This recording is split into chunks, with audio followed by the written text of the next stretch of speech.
The series seems to have you see the following. You mentioned earlier that all these people showing up. And I just did the bacon pancake song for everybody outside. They were all They went a little nuts. It has a huge fan, but does it ever get to a point where oh my god, these people really love what we're doing. Take a look to your left before you answer this question. Yeah, I know. Well, aside from this, what was one of the first things that you saw? Oh my gosh, it's always mind blowing when you see just the dedication is displayed. I think there's something really different about all the folks here at Comicbook that come to see all their favorite stuff. They're so rabid. It's just unbelievable. They're rabid and they're faithful and they're just they don't stop. They don't stop, and they just keep coming back for more. They love it, and it's just being an actor, being able to come here and be a part of it. It's really thrilling. It's really wonderful. Rarely ever get the chance to be involved in a project that has such a following. I've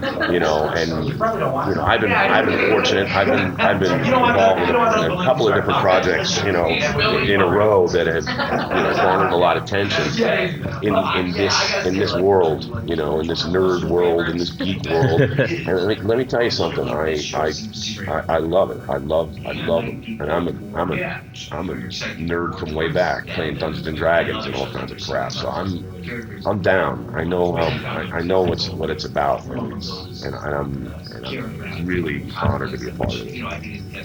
That answer? Oh yeah. Okay. That's heavy, man. That was deep. I got a little heavy duty on that. Sorry about that. Anyway, insert fart sound here. Yay. Hooray. I'm Wilt. I'm from Comicbook Therapy. Now, this question is going to go out for both of you guys. Music plays a huge role in Adventure Time, and I think that's one of the reasons why people keep coming back. There's great songs, great music and stuff like that. What are some of your favorite songs from the show that you love to perform, or just maybe random things, beatboxes, or just all kinds of crazy stuff? I love Bacon. You love Bacon. Sing that song. I'm probably singing at the panel. Bring people out. No, it's you know what? Music is the great equalizer. It just makes people happy. Right. Especially these songs. They're so silly and fun. Jessica and Chico and I are DJing tonight at one of the hotels, and so we were trying to find a bunch of remixes and stuff online of the different Adventure Time songs, and there's so many. So I think that's kind of a cool part of it, that it's the songs are so permanent that fans can take them and do whatever they want creatively with them. So it's kind of like an outlet for them too. So I think it's awesome. We found some really cool remixes of all the songs. It's awesome. Oh, that's so cool. Do you have the Bacon Pancakes New York State of Mind thing? That's a big one. That's a big one. That blew my mind. That is all over Tumblr. Really? All over Tumblr. Oh, wow. Yeah, there's one crazy dubstep lemongrass song. That's so cool. I didn't even know there was a dubstep. Really? It's really cool. So I think it's cool that the fans can take the songs and make them their own, and it's really neat. I think it's cool. She's got a great singing voice, and she does a lot of great songs. Right. Marceline, a lot of Marceline songs are just. Marceline's song "Come and Get a Teaching Job." In an interview, I used the gatekeeper. And we're talking about confessional poetry, and I used that song, and it got me the job at Los Alamitos. Wow. Yeah, Oh, that's kidding. cool. Yeah. Love Actually is legit one of my favorite movies of all time.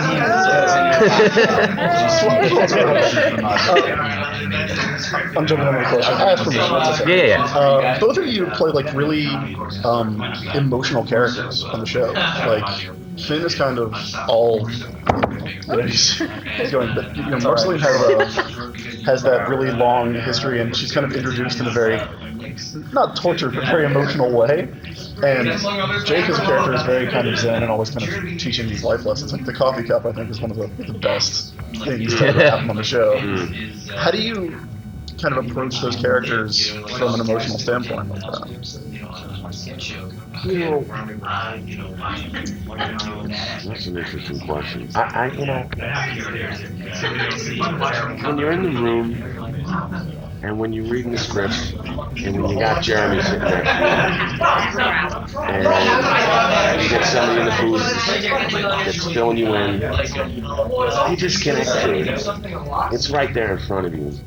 And it's, I don't know what it is really. I can't pinpoint it, but it's just knowing the history of the show. It's easy for me to connect to that emotional part immediately.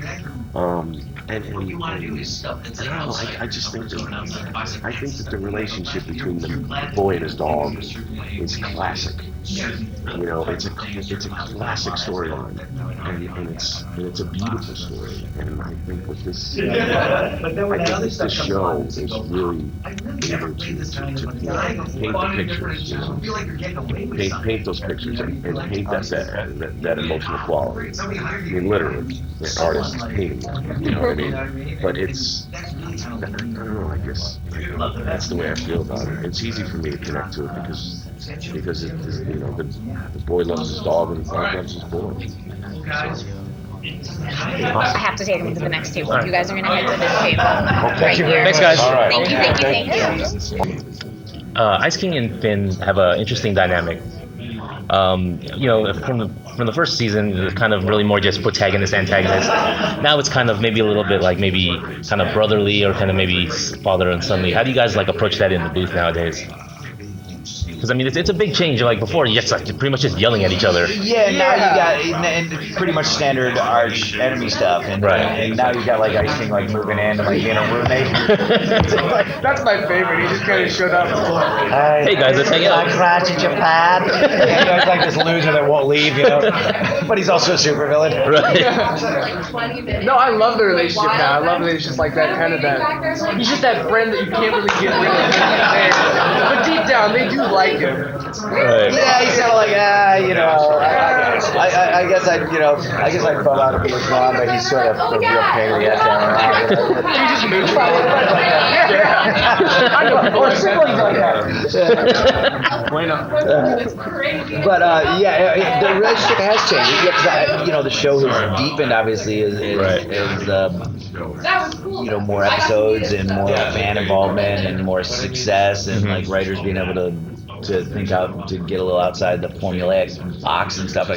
You have to, and it's funny. It started out just being Ice King was the guy who always got his ass kicked by Finn. Sometimes for no reason. I'm coming in there, Ice King. What? I'm just watching TV. Beat the crap out of him. And I would have people go, "Why? I like Finn, but why is he so mean to the Ice King?" People actually had sympathy for the Ice King. People thought I was a total jerk because I just go in there and no reason to kick the crap out of him. Yeah. Sympathy for the Ice. Sympathy for the devil. Please allow me to introduce myself. I'm a man of wealth and taste. But it was I don't know. Releases a new single. oh great until Mick Jagger's lawyers shut it down. It's less than 30 seconds. Oh good, yeah, there you go. 4 notes. We get 4 notes. It's already hitting Tumblr right now. Widen out the whole show. There's so many more layers of stuff going on now than when the world is being established. And that's probably a question for Penn. I guess that was always his plan, maybe, or did he just go, hey, I guess now we'll do this? I think it might have been always his plan. The cool thing is, even in some of the earlier episodes, there was a couple where it wasn't straight up them just fighting each other, and there was some kind of gray stuff. And then I think people saw that and loved it, so they kind of built on that over time. Because the fan reaction to them almost just not killing each other and just being bros. Yeah. Great. Yeah. Well, to me, one of the to me some of the funniest stuff on Adventure Time is the characters just sitting around doing banal stuff. They live in this world and they fight these giant, Lovecraft monsters and stuff like that. But they also sit around and play stupid games and make grilled cheese sandwiches and the Ice King's picking through his granola looking for the piece that he wants. To me, when the show slows down, there's just that dumb minutia of the banal aspect aspects of their life, like that really makes me laugh. You know? Right. Because it's kind of what you don't see in those giant the big Hollywood blockbuster movies that we were talking about. Just the that you boredom, enjoy the much more than mundane. Just sitting, where it's sitting around doing nothing. Yeah, it's like, Dr. Octopus probably has some time on his hands. He's just like, doing his Right. laundry or whatever. Eat a sandwich, And, like, fall asleep. That shit is funny to me. You know what I mean? And on Adventure Time has the freedom to explore that. Where sometimes they're kind of like regular show slackers. Yeah. But when they go into action, they can fight the universal evil. That was JC from Geekscape. Hi, JC. Hey. I like your horse there. Oh, dang. Wow. That's cool. How many visits did that take? 3 visits, That's 3 great. hours each. Yeah, The episode I think that changed it was like I Remember You. Yeah.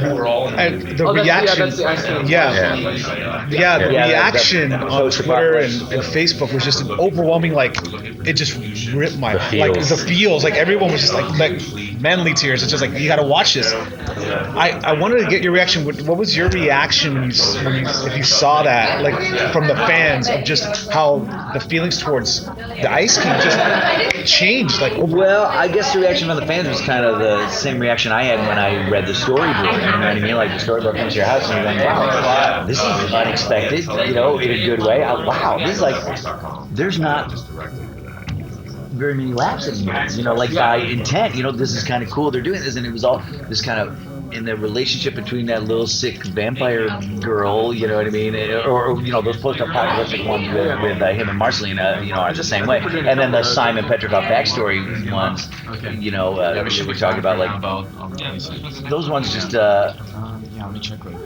you're like, wow, this is like really sad, like without, like, and when the fans started, like some woman started tearing up yesterday. Like she started talking to me about this episode. This is like a middle-aged woman, by the way. It wasn't a kid. And she started. I noticed that like she's starting to miss up while she's talking about that episode. Right. And then I started missing up because I was like, it's so cool that she's so into this in that episode. It's like my acting is pretty fucking awesome.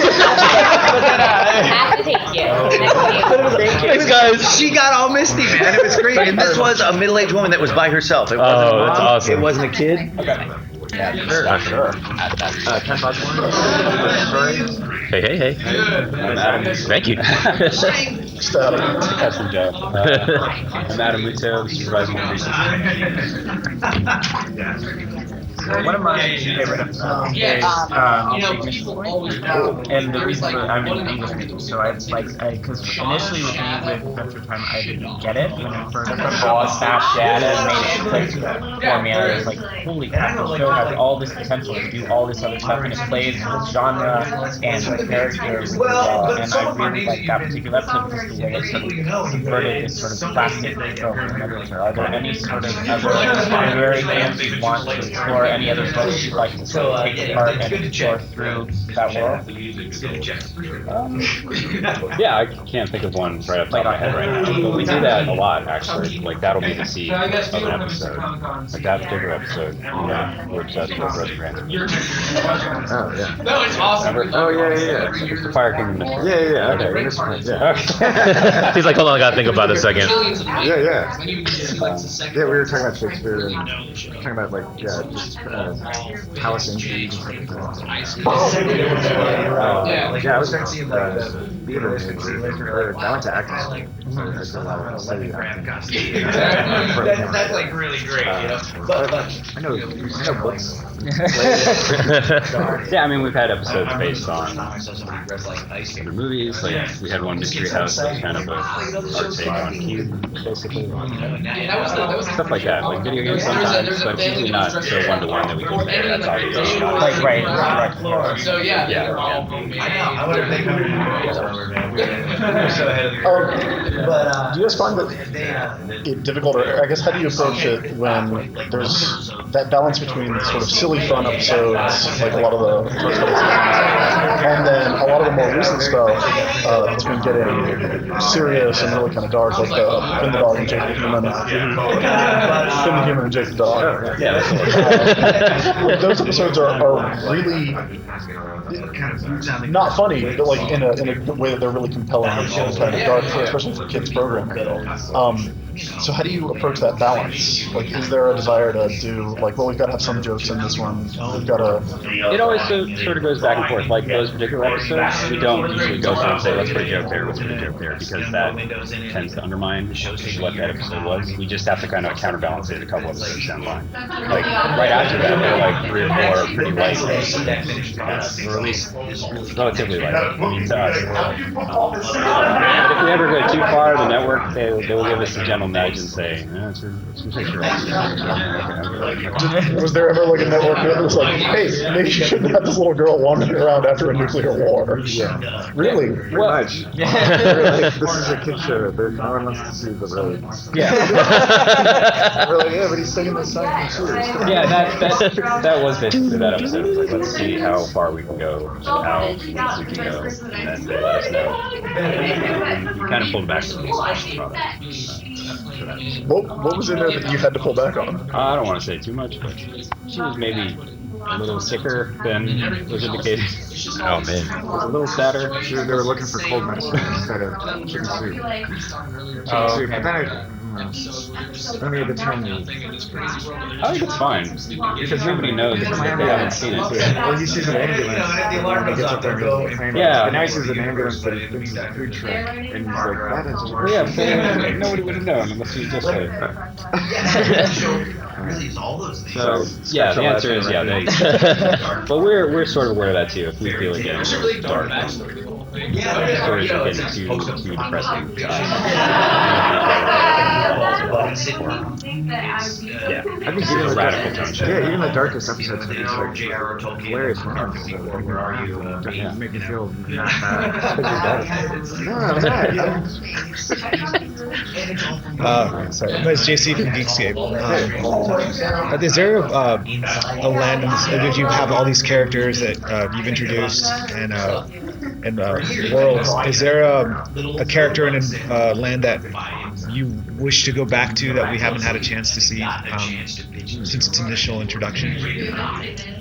Yeah, I think it's just a matter of finding a place in the schedule for that to actually happen. We do that, right? We're constantly trying to do that, and sometimes it's just easier to set it in Mechanic Kingdom as like a default. But I think we just pitched one where it's in the Wildberry Kingdom, which we haven't actually gone to before. So I think if there's a compelling enough reason to go back, or you can find it. There are a lot of places that are specific to that episode and didn't really work out of context, but whenever we can, yeah, we try to read it. We're trying to get Shada back for a long time, and like. And you finally got him back, right? Yeah. And Pat was like, shut up, like don't talk about Tiffany anymore. And then Pat was really, always trying to sneak Tiffany. Yeah. And then we kind of forgot about it for a couple seasons. And then we just One Last Job. Yeah, One Last Job. It just happened that we were like, wait, let's get this whole gang together. That could be the cell phone thing. And Tiffany was on the cell phone. So like, yeah, let's get Tiffany back. And we're just like, yeah. So it happens. We're really patient about it. Sometimes it happens like 3 episodes later. So there's no real equation for it. And sometimes, a lot of times the board arts will bring this back. Yeah. It's great. If it works, it's great. All back. If it doesn't, cut them right out. Yeah. Cool. I'm Wilson from comicbooktherapy.com. First, Ken, love baby cats. Just want to throw that out there. Haven't seen it in a while, but. Yeah, I know. Here. Oh, awesome. Oh, Cat Agent. Yeah, I saw this too. Excellent. Okay, sorry. Back to Adventure Time. I have to grab them. Oh, okay. I'll get it in next time. See you guys. Thank you. Real quick, I mean, you guys are really really pushing the envelope on character development. Like Princess Bubblegum is really going real science hardcore, and each character is developing differently. I mean, is that a conscious choice, or I mean, is it just the natural development of the characters? Both. I mean, we choose to pursue that direction, but it's way more interesting. What's wrong with the show? Right. Have the same reaction over and over again. So yeah, I think that's one of the only things that helps us keep the show vital is that they don't have to be static and they can keep sort of changing their relationship. Cool. Thank you guys. Thanks, guys. Thank you very much.